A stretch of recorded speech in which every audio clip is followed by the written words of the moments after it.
Hi, good evening, friends. Welcome, everybody. Our doctor is already here in the webinar series from Namma Bengaluru Foundation, Bengaluru Fights Corona and Prevent Third Wave. This is a special edition, especially because we have a pulmonologist, Dr. Satyanarayana Mysore here, HOD and consultant of Manipal Hospital, and he'll be talking about how to protect your lungs from COVID-19. As our all other citizens in RWS join us, I'd like to give a brief about Namma Bengaluru Foundation. We are a non-profit organization with an aim to be champions of change for a better Bengaluru, as all of you know. NBF strives to be the voice of the city and the citizens and relentlessly fight towards making the city a more livable, more inclusive and responsibly governed city. Our mission includes building and fostering enriching partnerships with individuals and institutions to create a very sustainable and impactful improvement in the city. Given that the city has become a dream destination for citizens all over the country, be it in IT, engineering, business, industry, education, healthcare, etc., we wish to champion the cause of every citizen in making Namma Bengaluru a world-class city for its residents.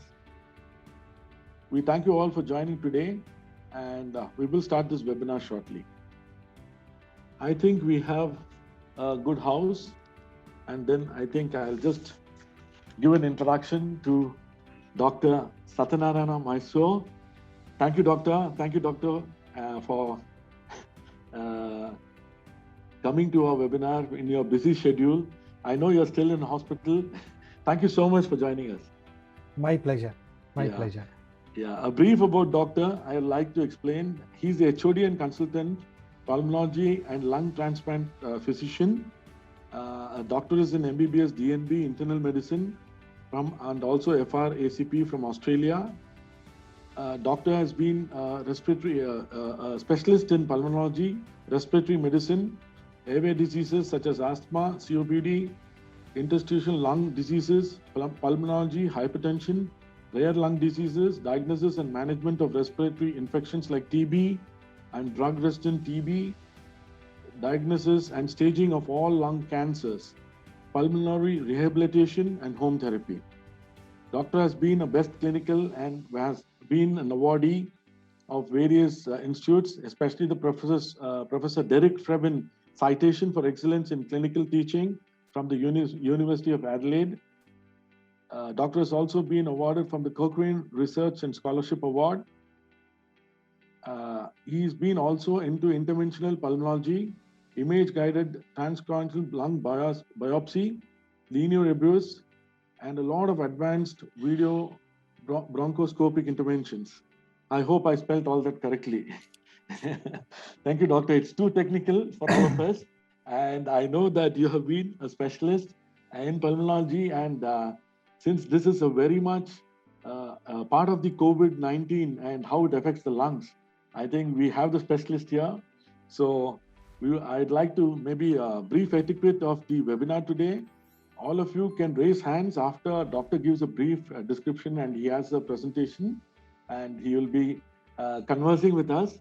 Soon after that, we will get into a Q&A session and then you can put up your questions in the chat box and raise your hands and we will come to you.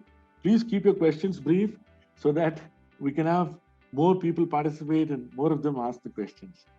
Thank you very much for joining all of you, the citizens of Bengaluru, as well as the RWAs and the various civil society organizations.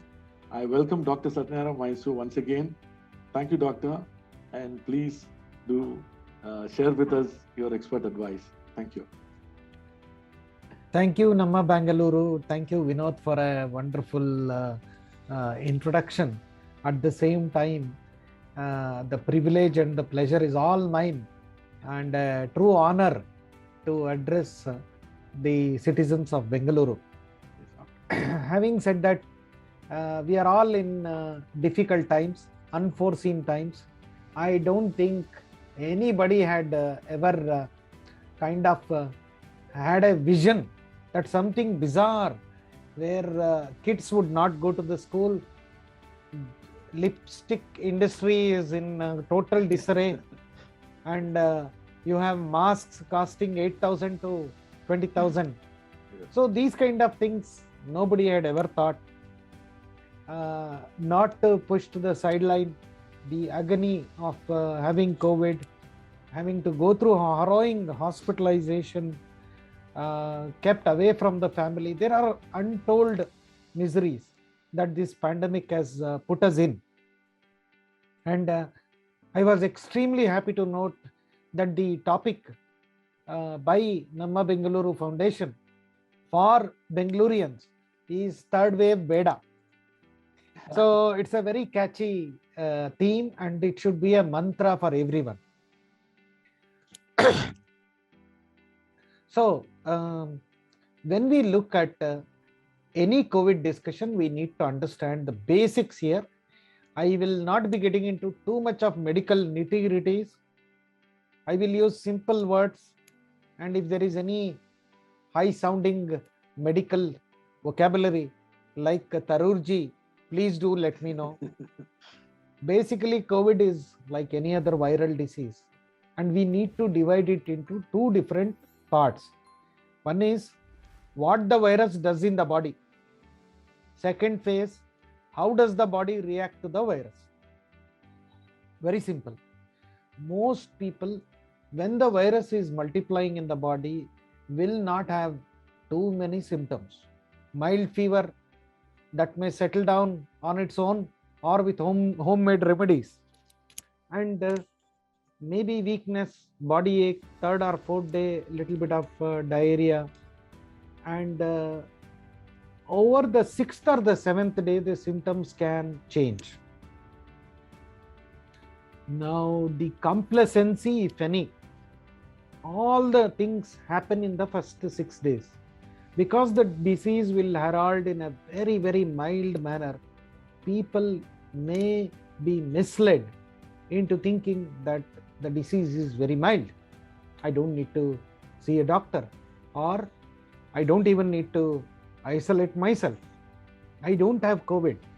So there are so many things, and most often because of the fear, the stigma, the cost, the thought that I could get into ICU, oxygen, all these things, we probably deny the symptoms to some extent, deny the possibility of COVID. Now, whoever is an experienced doctor involved in treating COVID can never diagnose COVID unless and until there are right clinical settings along with a positive swab or other investigation. So a swab is a simple way to clear the doubt. Now the 6th day is over, 7th day beginning. That is when the body starts reacting to the virus.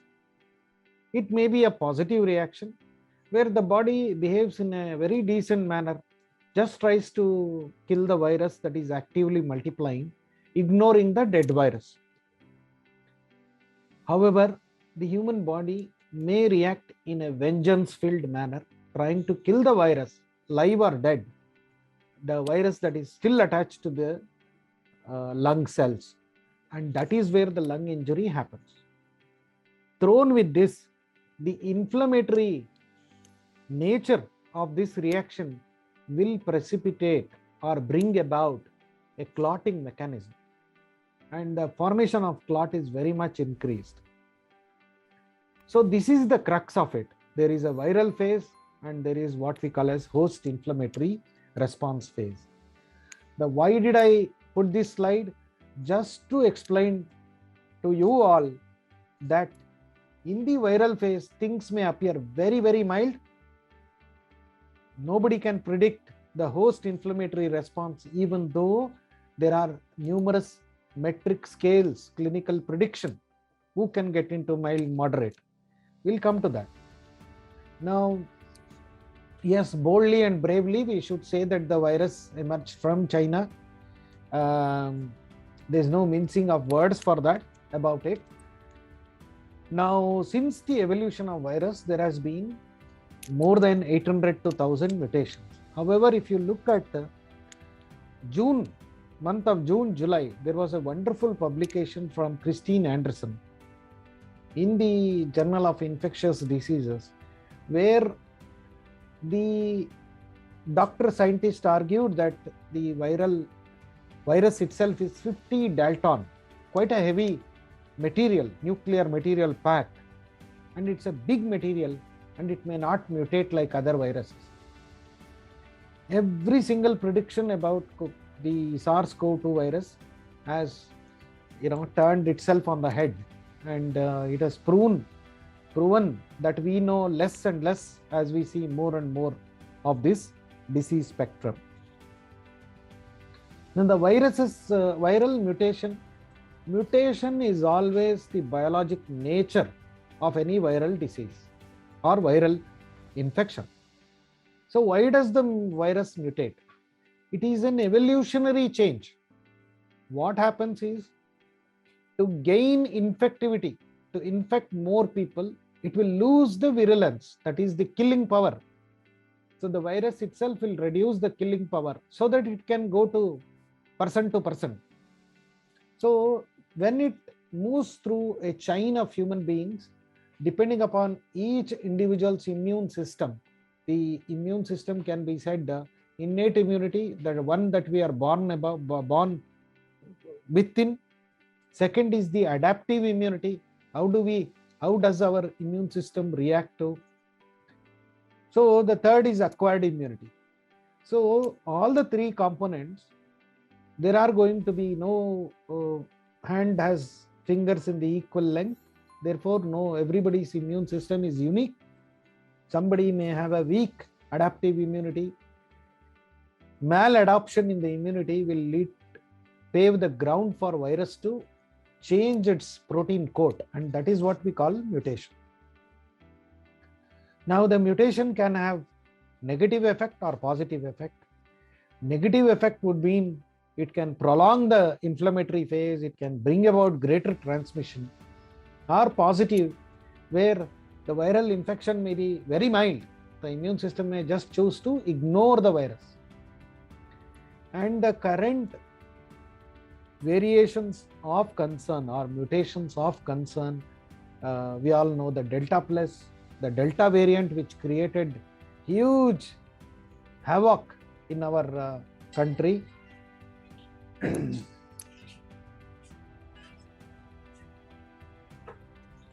Pardon me. So the latest kid on the block is the Delta plus variant, where people have projected, scientists have projected that it could be one of the important factors in causing a third wave. So then this is the virus related factors. Then there are human factors. I have been thinking not to come out with the same rhetoric of wear the mask, wash the hand, avoid the crowd, COVID appropriate behavior. But you can't just escape the fact. I am alone in this room, therefore I have dared to take the mask off. And I presume you are all doing the same. 1.5 years to almost nearing 2 years of pandemic, we are all in the mask fatigue. But this can prove costly and can herald the third wave. In the last 1.5 years or almost 2 years, I must have treated about 6 to 8,000 people with COVID, and I have never developed COVID. One of the important factor I would say is not that I am born with a Superman's immune system, but I have worn and stuck to the mask as if it is a very important part of the body. The anti-vaccination lobby, that also is going to end up heralding the third wave. We have the unnecessary travel or unrestricted travel. That again will point to the third wave. As I said, in the first 6 days, the symptoms are very mild, and the wishful thinking is, I don't want to get tested. Let me see. If the disease becomes, far advanced, I will get testing done. So that reluctance, it will lead to one infected individual spreading to at least 408 persons. The infection can kind of snowball, infecting 408 other people. Then there is the fake news infodemic. and that also causes a thing. Now, putting the human factor, the viral factor, and the mutation together, you have a vicious cycle. Increased cases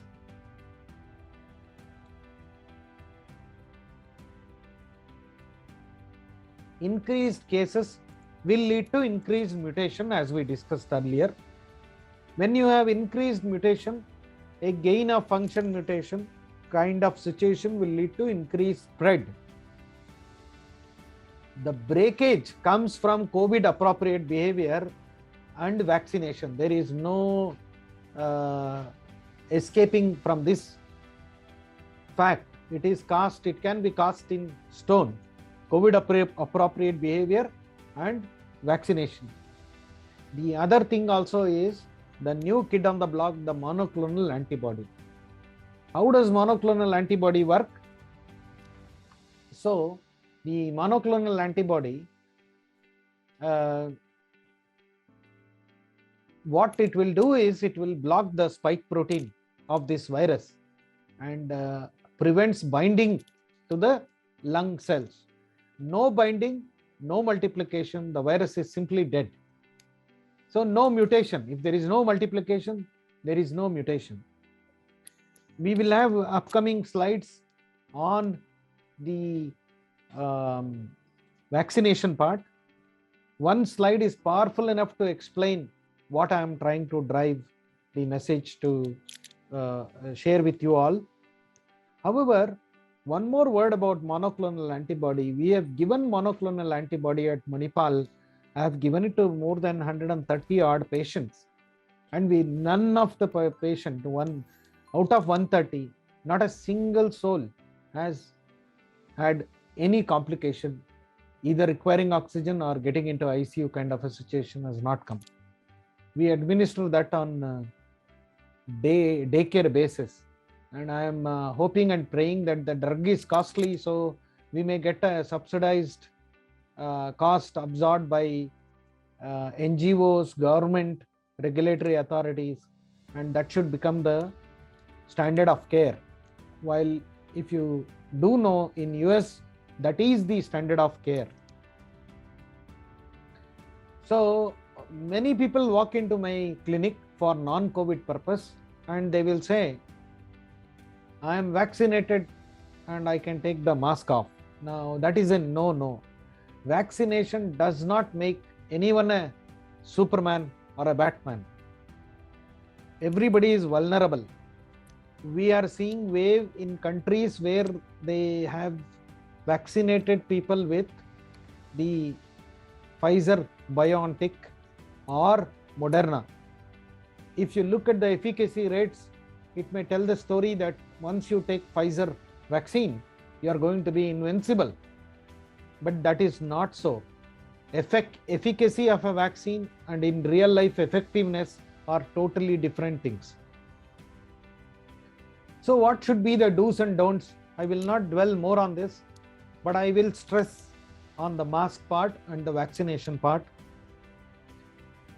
So the don'ts, before we go to that, just let us spend time on this particular hospitalization, this chart regarding hospitalized patients among vaccinated and unvaccinated.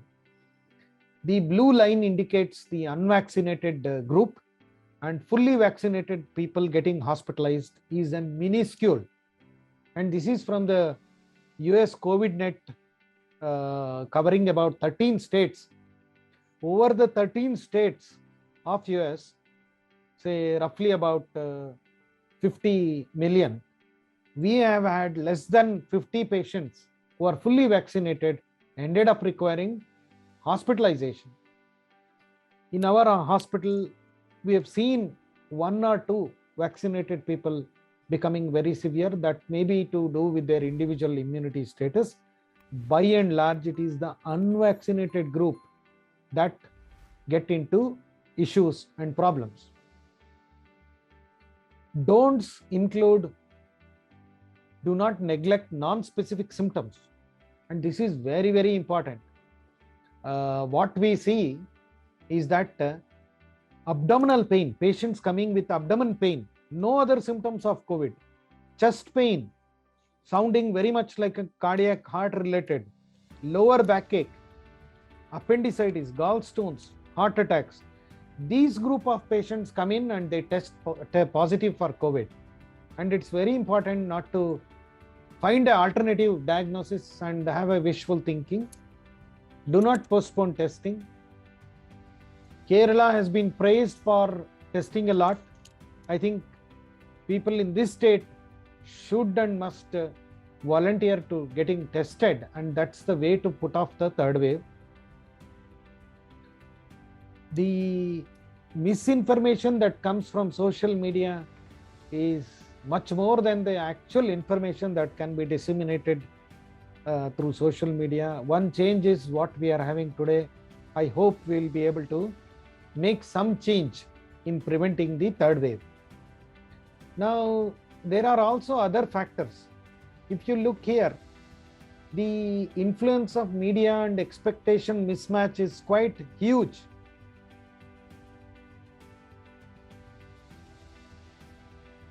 So, what the doctors want may differ totally from what the patients and relatives want.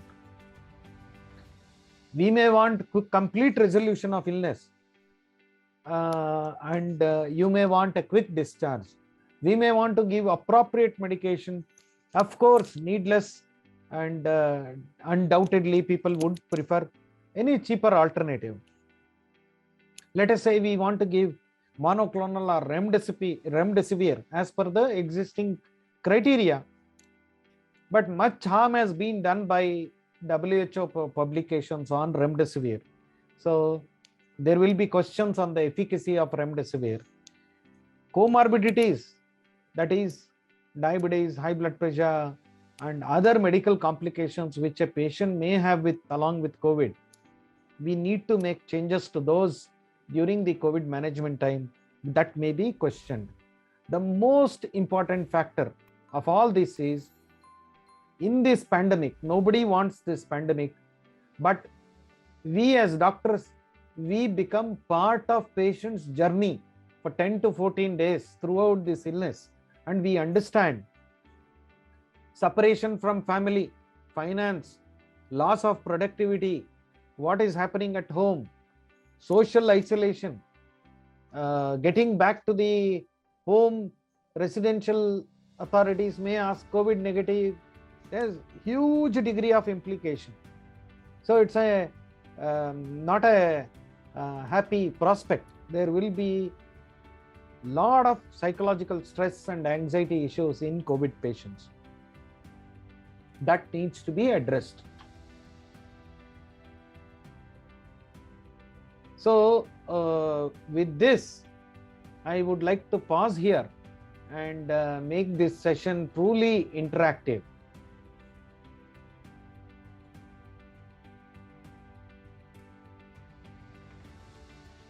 Yes. Thank you, doctor. That was a very nice presentation, especially coming away from the normal ones to coming out with the real issues that you face, and especially being a virus that affects the lungs. I think many of us here would have their questions. I see a few people who have raised their hands, and maybe we can start with the questions. There is one, Mr. Sunil Shankar. I think we can unmute him. First of all, kudos to the session that's been conducted. And my question is, sir, to the doctor, sir. Sir, you've just told us that you've dealt with about 6,000 to 8,000 patients for about the last 18 months to 2 years. The challenge or the thing is that how does one catch COVID, or how does one manage not getting COVID? So I think you've championed that cause. So if you can just share a few do's and don'ts that you've done at the hospital and the ones that you've done at the residence, it will be of great importance to ones who are dealing with how to go about their normal life. Thank you, sir. So thank you. But I think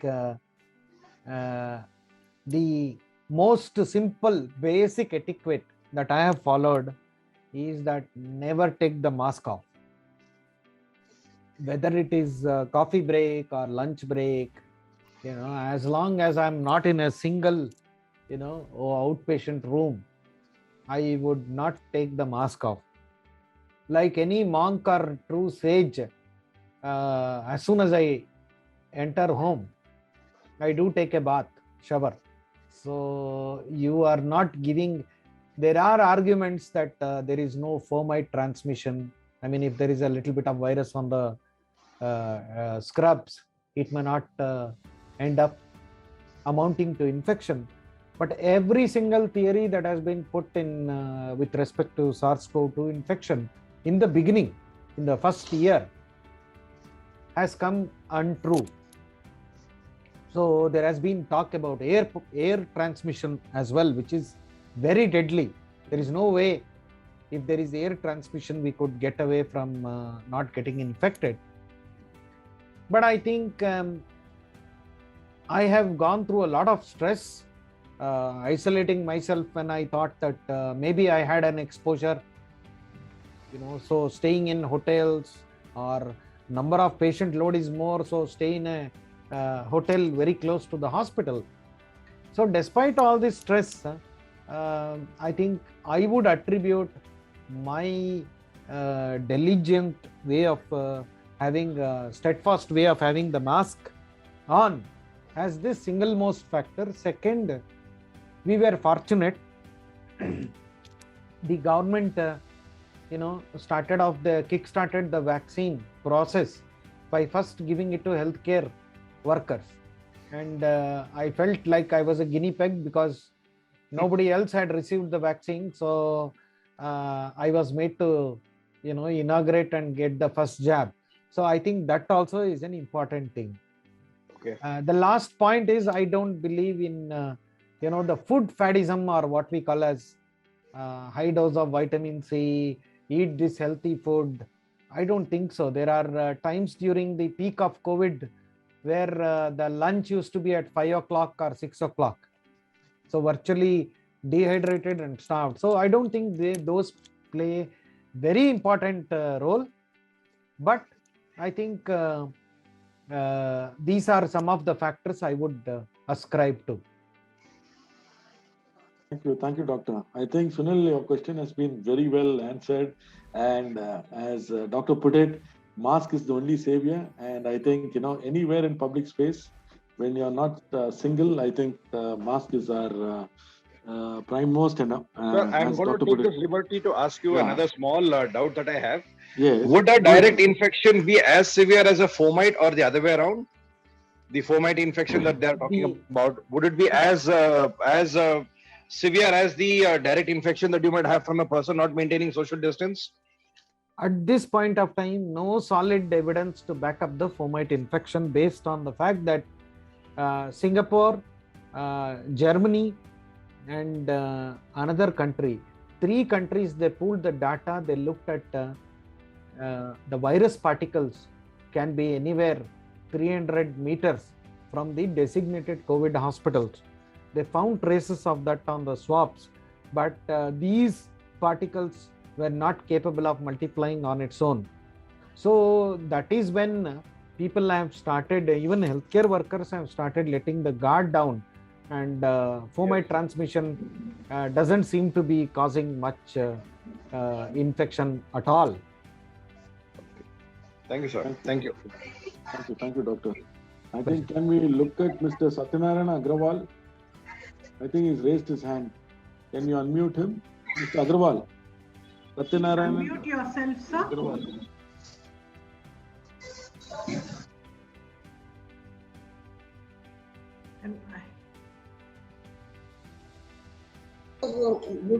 Yes, sir. Yes, sir. I have no question. Thank you. Oh, okay. Your hands was raised. Thank you, sir. No problem. I think there is somebody called Mr. Satish Rao. Can we unmute Mr. Satish Rao? Satish Rao, I don't know, sir. He lives in another flat. I have no idea. I'm here. Yeah, he's here. Good evening, Doctor. I have been fortunate to meet you a couple of occasions on COVID-related subjects outside the hospital. Full kudos to all the great work you're doing. I have 2 questions. I'll start with the first one, because this is resulting in maximum confusion all over the world. Remdesivir at one time was hailed as the ultimate drug to, I won't say cure patients completely, but help in reducing death rate. And out of the blue, and when we had shortages and all, out came CDC and WHO saying remdesivir's efficacy or efficiency is doubtful or not required. It's not required. And we kind of believed in that theory. And my understanding was the hospitals and doctors like yourself also followed that directive. But I saw in your slides, you mentioned that remdesivir, the medical fraternity still believes in that. Can you clarify that, please, sir?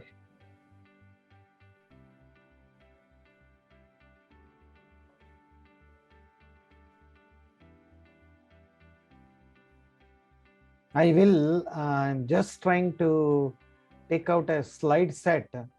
If I'm successful in getting that out, it will help. Yes, sir.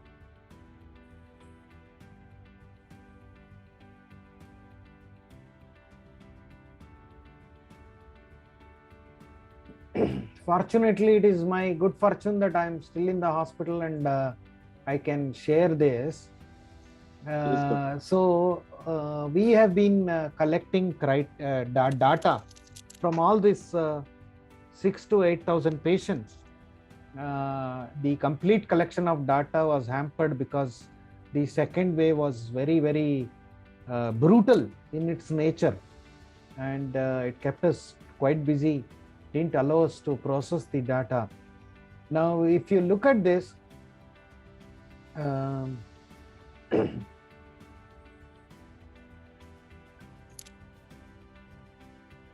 so when we combined remdesivir with baricitinib, they required less days to recover as compared to patients on remdesivir alone. And this is what the Act 2 trial and Act 1 trial have proven. The mortality benefit has not been well demonstrated. However, if you look at the country's mortality, that was COVID mortality was 1.44 in India, as against stacked up against the US mortality, which is 3 to 4%, versus the mortality that we had in our cohort of patients, where 4,000 data was analyzed, we had mortality of less than 0.6. Either it looks like we are goofing up the data, or we have selectively admitted very less sick patients. But the truth is different.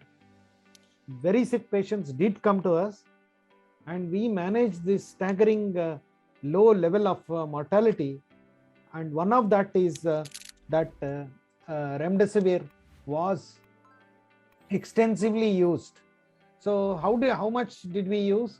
We did use a pooled data of 372 patients we took, and when we looked at it, after 372, 368 received remdesivir. When I say 368, they qualified on the existing, that was the existing criteria by WHO in the first wave. In the second wave, WHO said no need to use that, the drug is useless. But the US FDA had come out with data, and they had their own guideline. Looking at the FDA, we continue to use remdesivir.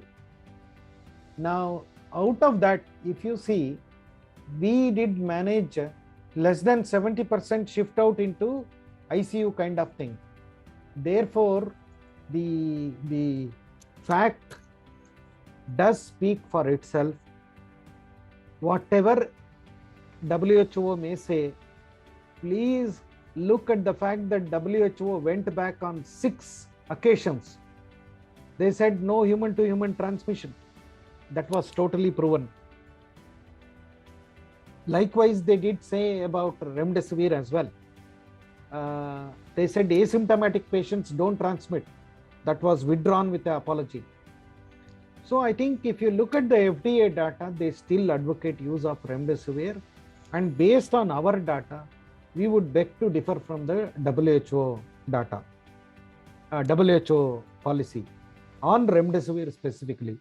Having said that, now that we have the new weapon, that is monoclonal antibodies, which even the WHO and FDA agree. I don't think if we use it wisely and if we get subsidy on that without pinching the public's pocket, then we will not even have a use for remdesivir. Okay, thank you, doctor. I do have a second question, but as a follow-up to the first one itself, my understanding now, based on discussions with doctors like yourself, is at present, you are not using remdesivir. Assuming that assumption is correct, do you see any change in the mortality rate? We are using remdesivir in fit patients. What the WHO says is don't use remdesivir. FDA says use remdesivir only with a molecule called baricitinib. So we combine the two and we are still making use of the FDA criteria. Okay, thank you, doctor. And last one, this is a little political and non-political question. Since the theme is today third wave beta, in that context, nobody wants a third wave. The government is also trying to do what it can, balancing the socio-economic conditions of where to open, where not to open up things to public. If you were given the position of chief minister for 7 days, just for 7 days, if you were chief minister, would you do anything different in a drastic fashion to ensure third wave beta is reality and not just a discussion point? I'm making it CM for 7 days, sir. I'm tongue-tied. I'm so happy that I'm going to be the, hypothetically the CM for 7 days. Now, setting aside that particular question, and I thank you for your such a wishful thinking. Now, what should be done? Let us make it impersonal. What should be done? What do we expect from the government? I would expect that the mask enforcement is done very well. All the public sector undertaking, private government partnership should be launched so that you don't pinch the pocket of the entrepreneur and get vaccination done at a subsidy for all the small scale and mid-scale industries. Thirdly, door-to-door vaccination to be encouraged by all private and government players, including encourage NGOs to get into vaccinating the vaccinatable population. Subsidy to be offered in terms of monoclonal antibodies. Subsidy very important to offer to the losses that common man is making in one form or the other form. Give a subsidy on the mask, give a subsidy on routine medications, give a subsidy on controlling diabetes. Taking use of the SAST model, why can't the powers be give vouchers to control diabetes better, and that will lessen the impact of the third wave on those individuals. So I think when you want to do and you have the resolve, funds will not be an issue. How to execute becomes a huge challenge. But India has very proudly stood up. We vaccinated 2 times the population of US, and that is against so-called the usual caption of third world country versus first world country. We've done better compared to them. So number of other things can be done. That's what I feel. Thank you so much. Of course, I would sanction a site for myself. Yeah. Thank you so much, doctor. Thank you, Satish. That was a very interesting questions, and I think, as doctor said, the subsidy for the MSMEs and the SMEs, I think, and the urban poor and the underprivileged. And I was very happy when he said NGOs should get into vaccination, because that's where we all can join hands, and the citizenry and the NGOs can come and support for real mass outreach. I'm looking at, I think Narayan has raised his hand. Maybe we can have unmute Narayan, please, for the next question.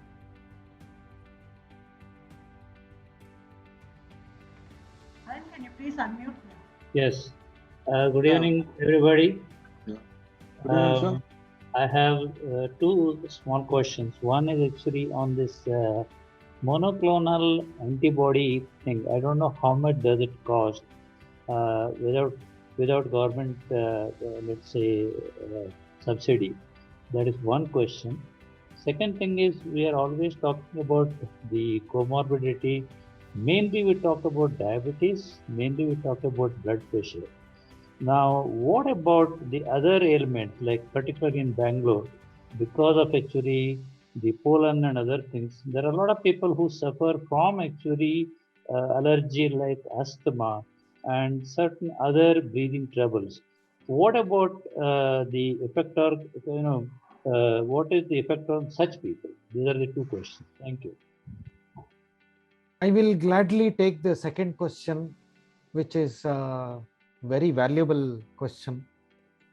People with, let us say, dust allergy, allergic rhinitis, asthma, mild, moderate, severe asthma, interstitial lung disease or hardening of the lung, all this group, when you look at the COVID infection, it was initially beginning of the pandemic, it was considered that these cohort of patients or people with these diseases will be at the highest risk. The converse has been true. One of the theories for the virus to enter through the lung should have, let us say, two gateways. One is the ACE2 receptor, the other is the type 2 pneumocyte. By having these inherent lung diseases, these receptors may not be easily found, or their population of these receptors are less. What we have seen is this group of patients with respiratory disorders did not have such serious COVID infection as opposed to patients with diabetes, blood pressure, strokes, and deconditioned patients. The cost of monoclonal antibody is market price is around 56,000 rupees, which is beyond the reach of common man. However, my argument is government has apparently about 20,000 vials of monoclonal that should be distributed to be given for any patient coming under the government scheme. Point number one. Point number two, when you look at average hospitalization for COVID, if a person is not in the SAST category, compare it to 10 days of hospitalization, paying 60 to 70,000 for monoclonal is not going to be huge. This is the way I would look at it. Thank you. Thank you so much. Thank you, doctor. Maybe we'll go to the next person. One, Mr. Prasad V is there. Mr. Prasad. And if I can know who's owner, I'll have you unmuted. Owner, after Prasad, sir. After Prasad. Yeah, Mr. Prasad, you can go ahead with the question. Yeah, good evening to all the participants and the doctor. My question to the doctor is regarding the vaccination, doctor. My wife, suffered from pulmonary embolism a few years ago. So actually, before getting her vaccinated, I thought it's better to get a test done. So during the test, of course, all the medical parameters were not in range. So the doctor has recommended that for 2 months, she has to take some medications and then again do the tests again to repeat to ensure if she can take the COVID vaccination. So I just wanted to know what are the precautions for the persons who have faced the pulmonary embolism earlier. So what needs to be done? So luckily I thought, it's better to get the medical test done. So then even I just told the doctor, see what, without that prior knowledge, we should have got her vaccinated, then what should have happened? So then the doctor told, okay, maybe it could have resulted in some maybe side effects and so on. So maybe another 1 more month she has to be on the medications or some supplementation regarding her health. So I just wanted to have a general maybe advisory, doctor. If you could help, that would be great. Thank you so much. Yes, instead of specifics, I will give the general whatever little knowledge I have, I will share it gladly. Pulmonary embolism is a disease where blood clot has entered the lung circulation It is like a big lump of coffee powder stuck in the decanter or the coffee filter. So blood cannot flow to the area of the lung beyond that clot. So the clot is arresting the flow of blood. Now these patients, if it is a acute blood clot, say less than 6 months, is totally different to patients having had blood clot after 6 months. Now post 6 months after the clot, because by then number of changes would have happened in the connections between the lung and the heart. So point one to remember is these patients are usually on blood thinning medication. So they need to notify their doctor and the vaccinator that they are on blood thinner. Carry a pack of ice pack from home as soon as the vaccination is given to apply the cold pack so that they don't get a big lumpy swelling post vaccination. Second, if they are on blood thinning medications like warfarin and other medications, the INR needs to be checked. US practice is they don't even check the INR. Here we do in our country, we check the INR. If it is less than 2, we would encourage vaccination. Coming to the type of vaccination, there has been some discouraging data about Covishield and clot formation. So the choice likely would be, since we have 3 vaccines available, I would say the other 2 will be the natural choice. Having said that, I think it is wrong to blame any particular vaccine in this regards. Lot of upcoming research on the vaccination and clot formation. This I think will help you, sir. I would not know the specifics. I would not want on a public platform for you to share the specifics. Having said that, I think we should respect your family doctor. If he has a reason to postpone, that should be respected. And otherwise, I would say uncomplicated pulmonary thromboembolism, there should not be a contraindication to vaccine. Only precautions to be taken. Thank you. Yeah, thank you, doctor. Thank you, Prasad. Thank you, doctor. Thank And I think we'll go to Mr. Ona. He had a question. Yeah, can you unmute yourself, sir? Yeah, hello. Yeah, please go ahead with your question and your name, sir. May we know your name, please? Good evening. Good evening. My name is Mayappan. I'm from Tamil Nadu. But at present, I'm calling from Canada. Now, I'm very happy, the enlightening talks about it. There are many things happening. Few things I want to clarify. In Canada, we are talking about the 4th wave, not the 3rd wave now. Number 2, in many areas, we don't use the mask as advised by the health authorities. And if you use the mask now here, everybody is not using the mask and I'm going to use the mask, it look very funny. And it happened several times here now. We're not using the mask in our area and in our province.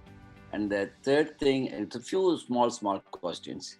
This is a sensitive question I want to ask you because you are a pulmonologist, you can answer to me. Now, the vaccine efficacy and there are failure rates, very well. And so there is a jeopardy of whether the vaccine is going to really protect us. Number 1. Number 2, how long the protection will last for?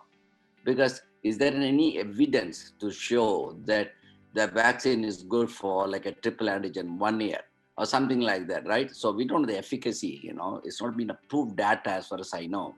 And also the third thing, which vaccine is better is a big question, but they all give a different efficacy of rates and all. So people do fight. We all went for Pfizer because it was available here. Very well, recently there was a cruise. They refused to accept some of the travelers who was booked for the tickets because they had a mixed vaccination. One is a Pfizer, one is a Covaxin, whatever it is. So they said no. And European travel also, they don't accept that mixed vaccination as far as I know until now. So these are all very sensitive questions, And then the last one I have, we are in Canada stuck up for last 3 years, sir. We're not able to see our, roads and people. We miss all the fun and, nice food and temple visits and whatnot. So when is a good time to travel? We don't know because the Delta variant looked to be a big villain standing in front of us. And vaccine efficacy is not there either for our travel. And with the people with the comorbidity, what's the, rationale of traveling? because from my better half, she wants to go, but I said no. So these are all the fights we're going on. So I said I don't want to take a risk of my life because I could see that the mortality rates and the sufferings and also the stress factors involved in COVID. So this is a situation we are in. So it is a catch-22 now for us. So these are all the battery of questions to you. Sorry for putting them online. So let me hear Not a them. problem, not a problem. I will simplify the fact and debunk the myth of efficacy. Let us say 2018, was there COVID? There was no COVID. There was no SARS-CoV-2. Let us say hypothetically, you select 100 people retrospectively in 2018 and you give Pfizer to 20, you give Covaxin, you give Covishield, you give Moderna, and you would expect that the efficacy of the vaccine is 100%, nothing less than 100%, because COVID disease is not there. So let us bring forward that same theory when the vaccines were developed. Let us say the Brazil data and the UK data for Covishield, or the AstraZeneca vaccine as it is known there. We call it Covishield because we have adopted this very little baby and we wanted to call it Covishield. Now, when the vaccine was trialed, the infection of COVID was at the peak of the pandemic in Brazil, and the peak was still there in UK and not increasing but receding, but still the peak. So if you vaccinate 10 people in Brazil and 10 people in UK in the height of the pandemic, no matter what they do, at least 2 to 3 will pick up the disease, because the vaccines are not going to involuntarily pinch our nostril. It can only prevent the disease onset by if it is very effective.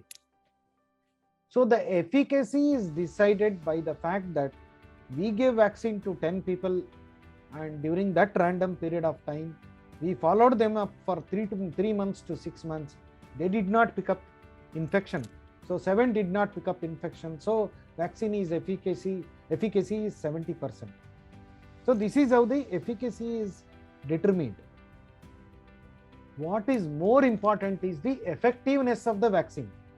In the real world scenario, once you take a vaccine that is 70% efficacious or 80% or 94% in terms of Pfizer, real world scenario is when there is no wave, how much does it protect? How much does it protect when there is a wave? That is known as effectiveness. I have had people with Pfizer getting breakthrough infection. We have not had much people who have taken Moderna coming to us with breakthrough infection. I have lots of Covaxin people coming to us with breakthrough infection, Covishield as well. Sputnik, even though a lot of people have had Sputnik vaccine from Manipal hospitals, Bengaluru, we have not had, at least I have not seen breakthrough infections in them, but that doesn't make it anything more efficacious. So I think the bottom line here is, it is not the vaccine or the type of the vaccine that is the sole contributor. Point number one. There is no data about mix and match vaccines. All the sensitiveness that you spoke about is the reluctance of the European governments to accept Covaxin, and we can't blame them. It's not just the reluctance. There were regulatory norms that the Covaxin didn't comply with or do it well in advance. Therefore, they may frown when you combine, say, 2 vaccines, of which one could be a vaccine not approved on their list. There are trials going on, at least 2 clinical trials going on, where they are trying to mix and match the vaccines. The third aspect of your question, let us say I have taken 2 doses of vaccine How do I know that the vaccine is kind of working? The most common thing anybody will do is go and check the IgG antibody to the vaccine. So the spike protein, IgG antibodies against the spike protein. Now that is only one arm of the immunity, or easily measurable arm of the immunity to the virus. The unmeasured arm is the T cell arm. Immune system has B cell and T cell phase. So you are checking only the B cell aspect. You have not checked the T cell aspect. The hypothesis always has been for ages, T cell will have a stronger memory, longer memory. B cell will have a winding down memory. So until and unless we have further scientific data coming through, booster dose is not going to be a reality. If we look at the Orange Health Reform Guideline that was so famous in US about equitable distribution of health and health wealth, if you say, when a particular country has not reached 70% vaccination benchmark, how fair is it to give a third dose of booster dosage to the rest of who are already protected to large extent? Regarding the mask, I think there was the Freedom Day in UK. There was Throw the Mask Day by President Biden in US. Because of the ongoing waves, the masks are coming back, and we don't want to see that in Canada. Let Canada continue with the mask, but if I were there in Canada, I would stick to mask. It may single me out as an odd man, or wearing a mask would attract attention that I may have COVID. But I would say after going through this 1.5 years, my own personal preference would be to put on the mask. The travel guideline, every country has upgraded or downgraded travel guideline to the area where you intend to travel. So that may help you with respect to the last question that you asked me. But thank you for asking this important question. Thank you, doctor. Thank you so much. And thank you, Mr. Mayappan. Sir, you have to unmute yourself. Yeah, you can unmute yourself. Mr. Mayappan.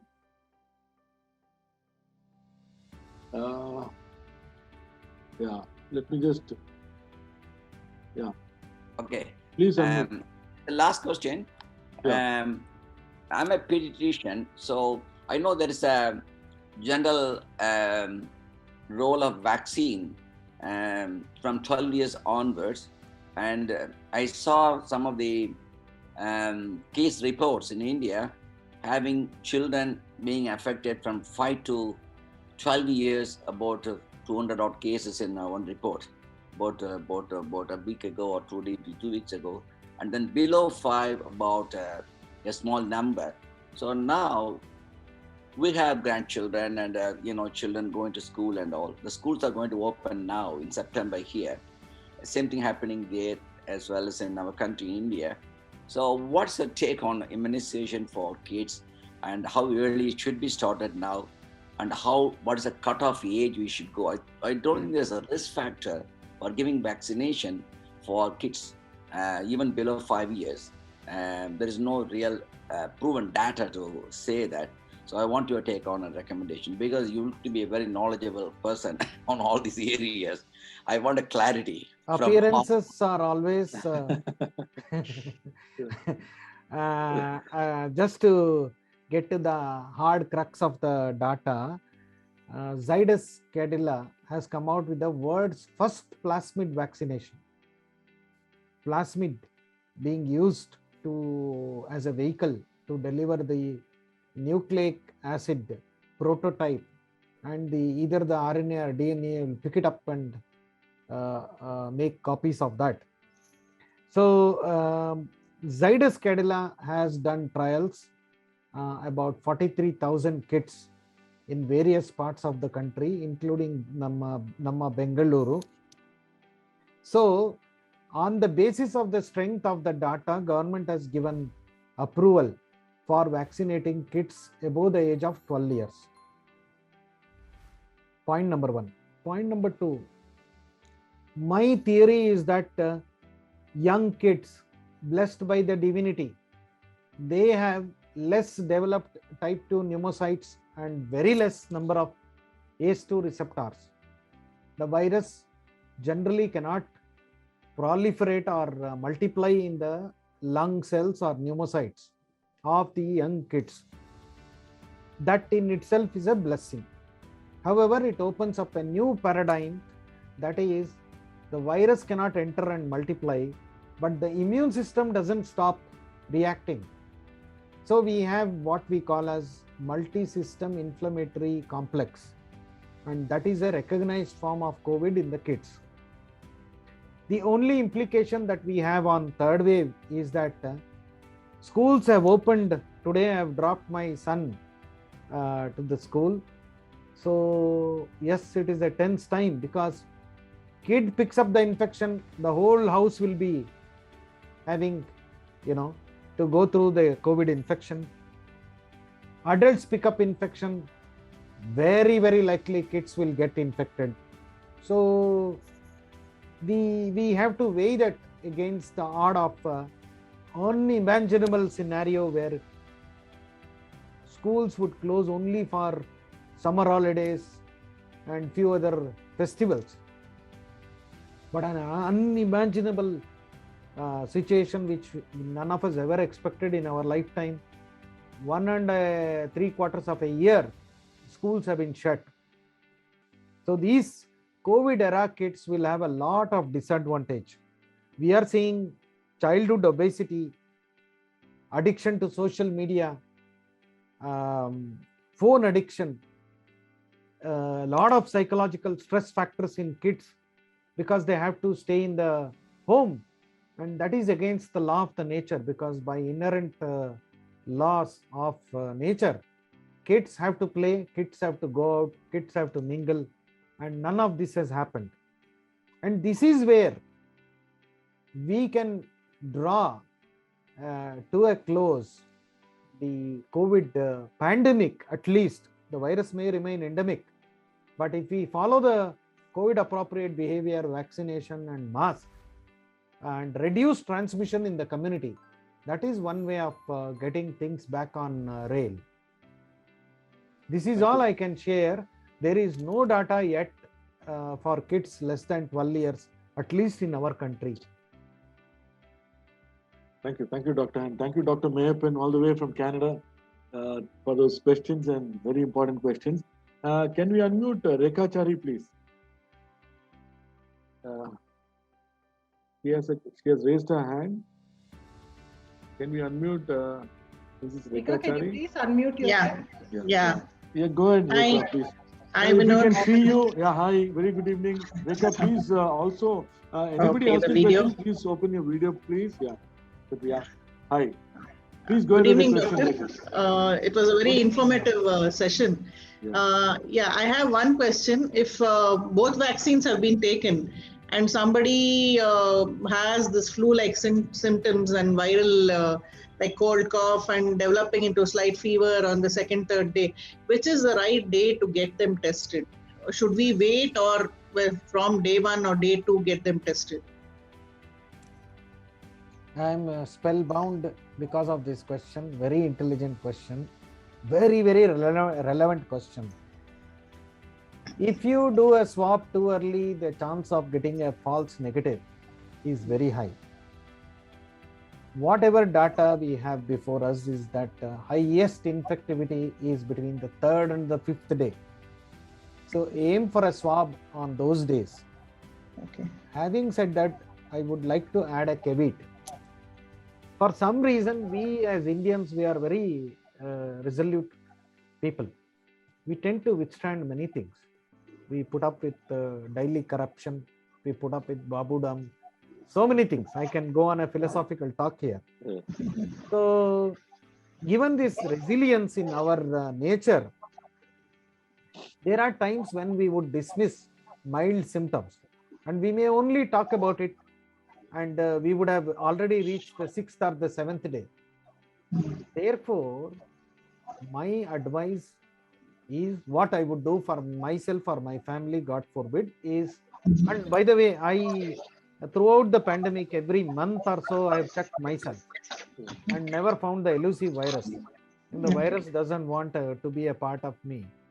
So I would say that if there are symptoms and you are not sure when it started, get a swab done.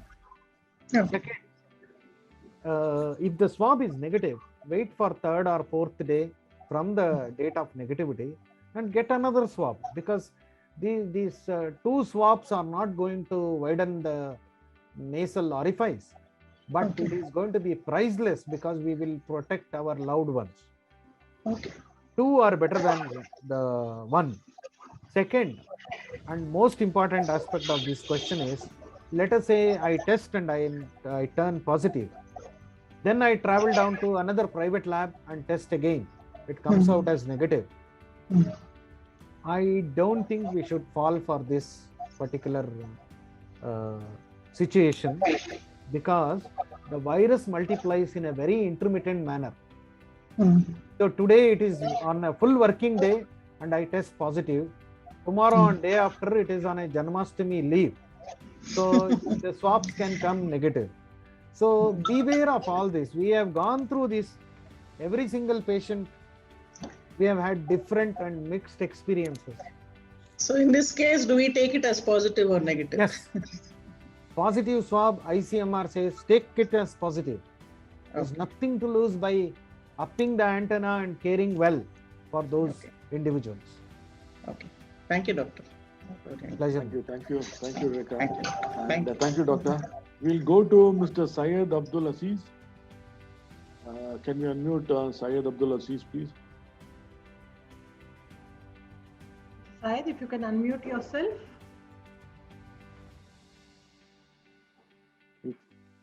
Mr. Syed? Yeah, he's unmuted. Yeah.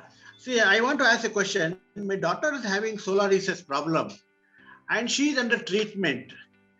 And I think whether taking the vaccination for other treatment, is it advisable, or we have to wait for some time, some months to get this psoriasis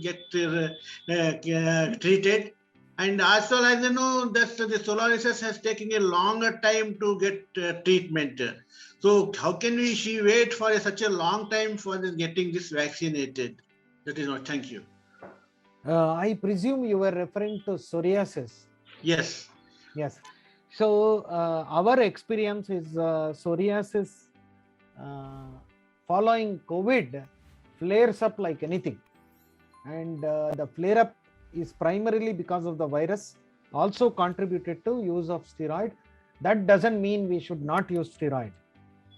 Coming to the vaccination, our general observation is post vaccination, there may be a minor flare up in the psoriasis, and it is very important that you keep your rheumatologist or your skin specialist, and a week after the vaccination be in touch with your dermatologist or the rheumatologist. The ICMR does not categorically say anything to do with lichen planus, psoriasis or urticaria. There is no contraindication. Specific instances inappropriate for me to comment, because I won't have all the... Voice is breaking, sir. Voice is breaking. So, is it better now? Yeah, now it is better. Okay. Yeah, it's better, doctor. So, psoriasis is an inflammatory disorder. ICMR has put out no such guideline to postpone. Therefore, the decision to postpone vaccination in a psoriatic patient may be to do with the fact that psoriatic patient may be on immunosuppressive medication and the vaccine efficacy may be, or effectiveness may not be great. So the good doctor would have said, wait for some length of time, we will taper the immunosuppressive medication, and then they can have the COVID vaccination. Generally, psoriasis may flare up post COVID infection or even COVID vaccination. So better to keep the family doctor or the dermatologist or the rheumatologist in loop about the vaccination date and make a post-vaccination follow-up appointment. Thank you. Thank you. Thank you, Doctor. Thank you, Mr. Syed. Can we go to Mr. Subhash Chandra, please? He's been raising his hand from a long time. Please unmute yourself, Mr. Subhash. Yes, I will unmute it. So, good Please evening. go ahead with the question, Mr. Subhash. Yes. Sir, two things I wanted to ask. One, I think he has answered a bit about school children being sent to school in this third wave time. So, COVID appropriate behavior, even though we tell the children whether it will be followed in the school, it will be difficult. So, any news of any vaccine coming in India for children? That's my first question. Second, lot of my friends who had this vaccination have told after getting vaccinated also they got corona and they have had a lot of side effects. So whether these side effects are permanent or temporary? Thank you for both the questions, and the second question is valuable as much as gold or diamond, I would say. The first question comes to the school kids. Vaccination, I think I have clarified. I'll just repeat it briefly. Zydus Cadila has introduced vaccine approved by the Government of India and ICMR for kids more than 12 years of age. Point number one. And the most important thing is the myth or the debulking, mystifying this issue of COVID vaccination and getting COVID. People, when the COVID vaccination was made available or thrown open to public, there was huge crowd gatherings with less COVID appropriate behavior, and could have been a very important factor that in the vaccination center itself people started getting COVID. Vaccination cannot give rise to COVID. Post-vaccination, as I told earlier, 3 or 4 inflammatory disorders may show mild flare-up, but that is no reason for developing no to the vaccination.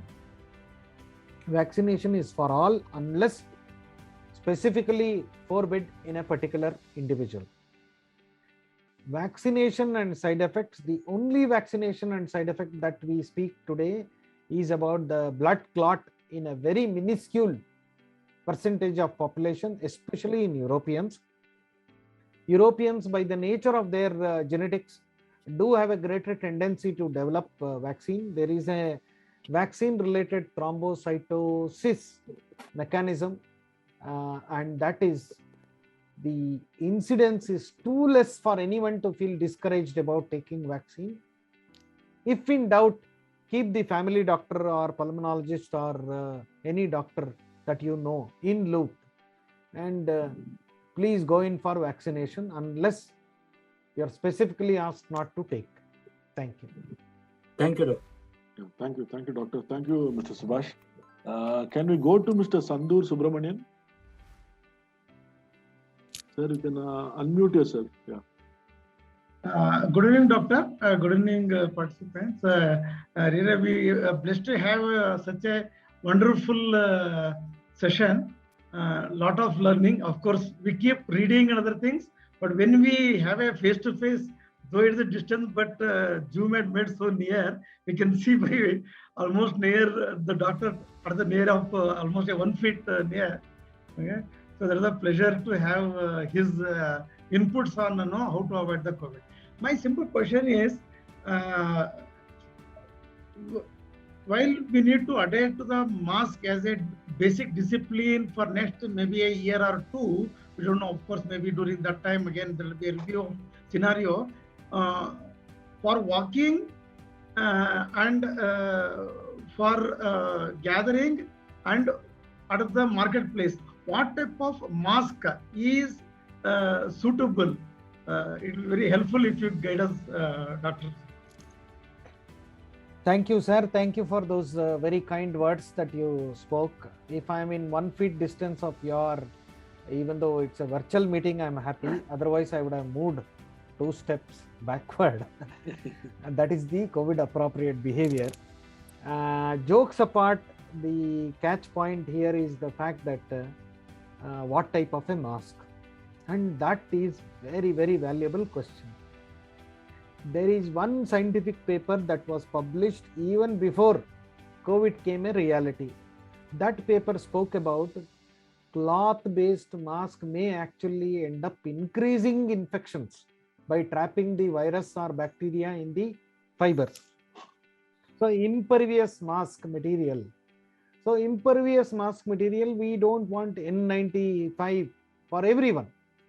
It's impractical to get N95 for everyone.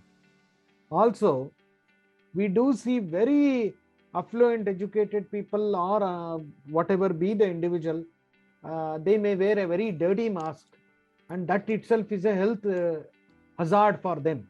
So we want a cheap mask, we want a light looking mask, we want a mask that we can discard at the end of the day. That kind of a mask is the simple surgical mask that comes with a blue outside and a pale inside. The reason is the pale inside is an absorbent. The blue shiny outside will be the impervious thing. So it will not allow fluid to get into or get back into the circulation in or from in out. That is the recommendation currently. Wearing two masks is what some data came through. I would still say two masks can become a luxury to few. Wearing a mask at all times is very good. One country that we have to see where there has been no wave after the first wave. We heard the pediatrician talking about Canada getting ready for the fourth wave with no mask. We are looking at Israel, which said we have sung a obituary to the COVID. There is no COVID, not going to be any COVID in Israel. Now they are facing the heat of the wave. The only country that surprises everyone is South Korea. The mask policy there is very interesting. It is advisable that every South Korean will wear a mask even in the home. And that has probably been the single most factor that there is no wave after wave in South Korea. I hope this answers your question. Yes, doctor. You can Sir, unmute you have to yourself, unmute. Sandur. Mr. Sandur, you can unmute yourself. Doctor, sometimes we avoid many of the functions, which is the many second circle, third circle, friend circle, and other things. But there are very close relation side. There will be some functions which we cannot avoid. What type of is the double mask or is N95 is suffice the avoiding this transmission? Thanks to Namma Bengaluru Foundation, thanks to you, because making excuse of this particular hour, I avoided attending a particular function where I expect a lot of people to be there without mask. So I'm sure you will use this same mantra, sir.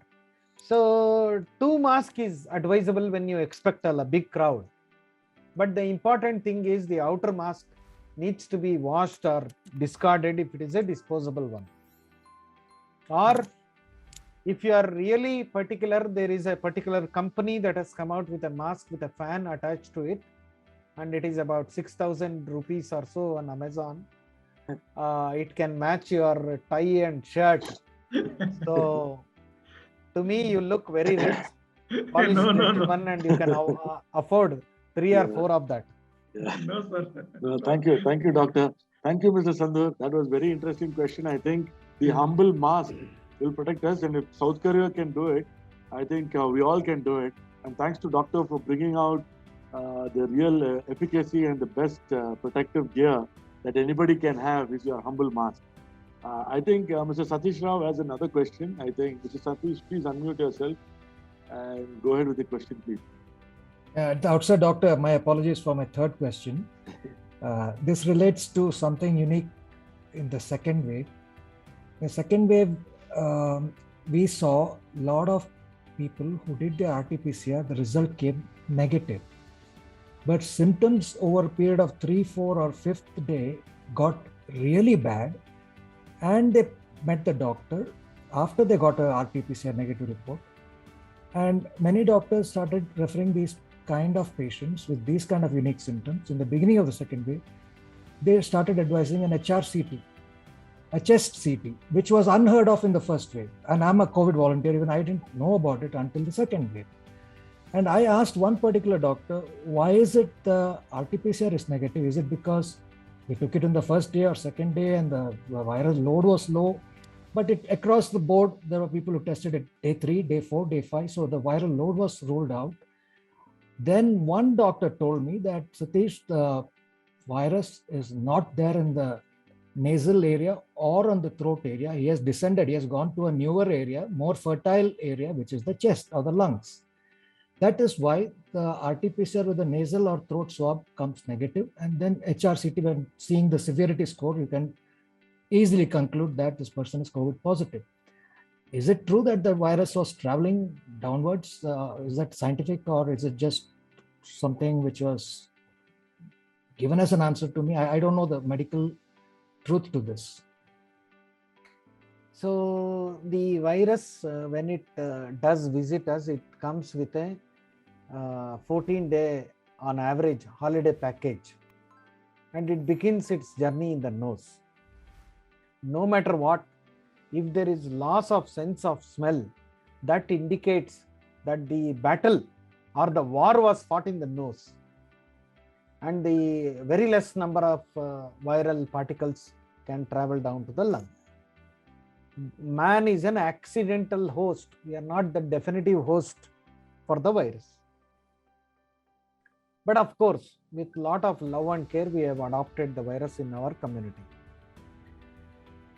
So the fact that in the second wave, why did the swabs did come negative? And why did some centers did not see this phenomenon? There are many answers. Positivity of a swab is based on the day of illness when the swab is taken out, the quality of the material obtained, the technique used, the time taken for processing. In the heat of the pandemic, there was 38, 42 days, 3 days gap before RT-PCR could come out. That is when we started using the Abbott isothermal nucleic acid amplification, where you get in half an hour. Number of Abbott positives were seen, but they were negative on RT-PCR. The mutation factor also could be a issue. However, I think the most scientific explanation will be patients who were seen little late, where they have cleared the virus, but the body inflammatory reaction is still going on. And those were the people captured on the HRCT. Other than that, virus taking a break during the travel or traveling quickly into the lung, those things will not stand scientific scrutiny. But if the lab was the same and go ahead. All labs were under stress. All labs. Imagine processing 2000 samples, 1500 samples, and collection of the sample itself is a huge process. So the logistics was a nightmare logistics. That is point number one. Second, RT-PCR will be positive usually when there is active multiplication or replication of the virus. Abbott will pick up genetic material where the virus need not actively multiply. Super sensitive test for COVID, according to me, is the CBNAT or the Gene Expert. Number of people who were RT-PCR negative, we didn't have to rush to get a CT scan done. We just did the Gene Expert. The unfortunate thing about Gene Expert is government has capped the price at a price where you can't even get the raw materials for the Gene Expert. So that is why not many private hospitals used Gene Expert. Manipal, we did use it. But the government also did come out with alternative to Gene Expert, that is giving free CBNAT machines to government centers. So I think that is where the science lies. Okay, Vinod, my apologies again, doctor. No One problem. converse question, because in my line of voluntary work for COVID, I come across these questions. So in a hypothetical situation, if a patient tests negative and at the same time, so there's no problem about gaps and symptoms and all that, if he tests negative at the same time, he does an HRCT scan also. Is it possible the RT-PCR turns positive, but the severity score on your CT scan is very low? Yes. It's possible. Okay. If the adaptive immunity and the innate immunity, innate means inbuilt, adaptive is how matured the immune system is. Two simple factors that may be in full synchrony and harmony to prevent the formation of ground glass opacities or the typical shadows that we do see in a CT scan. Second, if the homeostasis or the harmony in the clotting mechanism in the body is not disturbed by the virus, then you may not see shadows in the lung at all. And that we have seen in many people. Thank you. Thank you so much, doctor. My pleasure. Thank you, Satish. Thank you so much. Thank you, doctor. Doctor, can we take a couple of questions, please? I think we are really short out of time. And I thank you. We are literally touching 8:30, though it was for 1 hour. With your permission, doctor, can we go ahead with the... Yeah, we can take a single question. Okay.